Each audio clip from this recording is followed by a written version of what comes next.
Hey guys, welcome back with me again in this channel. On today's tutorial, I'm going to show you how to resize a design in Canva mobile with only one click. So here, open the design that you want to resize. For example, I'm going to just open this. Okay. So to resize this design, you need to click on the three dots icon at the top. Click on the magic switch in here, and there is a resize option.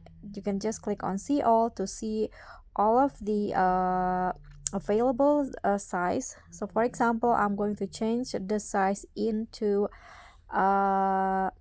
presentation. For example, click on the size that you want, click on continue. Okay, so this is the preview. You can copy and resize, and you can also just resize the design. I'm going to copy and resize so that there are two versions of this design, and you can just click on open after that. So here is the design that has been resized.